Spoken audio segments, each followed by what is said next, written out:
And first of all and I wish all the best Rahul గారు and team, అలాగే ఈ సినిమాకి పనిచేసిన మిగతా క్యాస్ట్ అండ్ క్రూ అందరికీ. అండ్ ముఖ్యంగా ఎంత ఎదిగినా అసలు ఎదగనట్టు మిమ్మల్ని కిషోర్ గారు ఎంత పెరిగినా ఎంత 6'2" ఉంటావా, ఎంత పెరిగినా అసలు పెరగనట్టు ఎక్కడే వెనకుండిపోతావు. సో అది ఇన్స్పైరింగ్గా ఉంటుంది కిషోర్ నిన్ను చూస్తే. ఇంకా చాలా విషయాలు ఉన్నాయి ఇన్స్పైరింగ్గా ఉన్నాయి.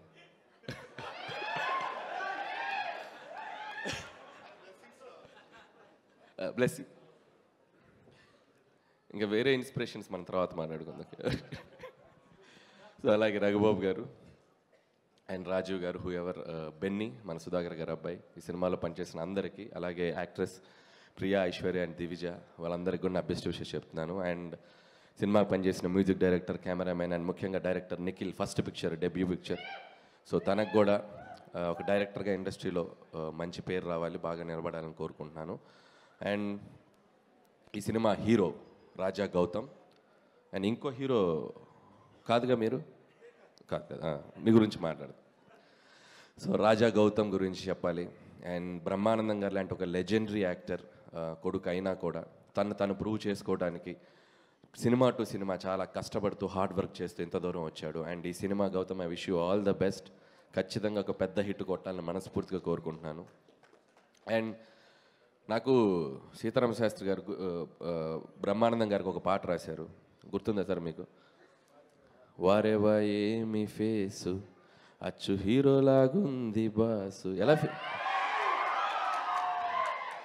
ఆ పాటలో చరణంలో ఒక లైన్ ఉంటుంది, చిరంజీవి అయినా పుడుతూనే మెగాస్టార్ అయిపోలేదయ్యా, తెగించే సత్తా చూపందే సడన్గా స్వర్గం రాదయ్యా.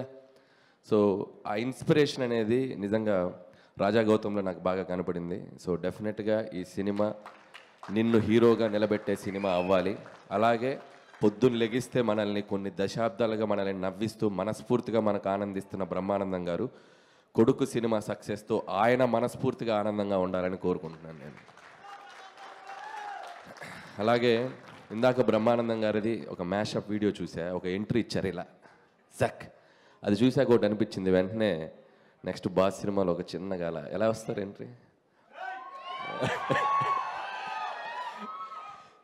సో మిమ్మల్ని కొన్ని ప్రశ్నలు అడగాలనుంది, కొన్ని క్వశ్చన్స్ అడగాలనుంది. డైరెక్ట్గా మైక్ తీసుకో.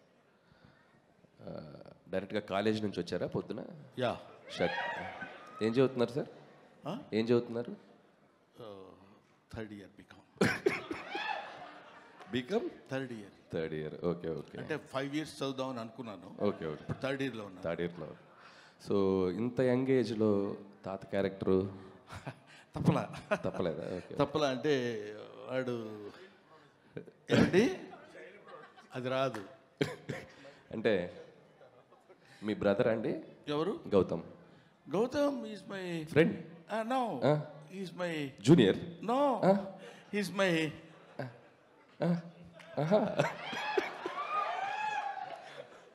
He's my bro. Yeah. So ఇంత తక్కువ వయసులో ఇంత బరువైన పాత్ర పోషించి వద్దు సార్. మీ సినిమాలో చైల్డ్ క్యారెక్టర్ ఏదన్నా ఉంటే ప్లీజ్. ఎందుకంటే మొన్న చైల్డ్ క్యారెక్టర్ ఒకటి ఇచ్చేసి ఎరక్కొట్టేది పెట్టారు కదా, బుల్లిరాజు, అలాంటి child. Okay okay. So so Brahmanandam గారు నిజంగా గిన్నీస్ బుక్ కాదు, బ్రహ్మీ బుక్ అని ఒకటి రాయాలి. ఎందుకంటే మీరు ఇచ్చిన రియాక్షన్స్, మీరు ఇచ్చిన ఎక్స్ప్రెషన్స్, మీరు సినిమాల్లో ఈ మధ్య కొద్దిగా తక్కువగా కనిపిస్తున్న మంచి మంచి పాత్రలు ఎంచుకుంటూ, రంగమార్తాండ ఇలాంటి మంచి పాత్రలు ఎంచుకుంటున్న ప్రతి వారి లైఫ్లో పొద్దున్న లెగిస్తే మీ ఫేస్ చూడకుండా, మీ రియాక్షన్ చూడకుండా ఆ రోజు ముందుకెళ్ళదు.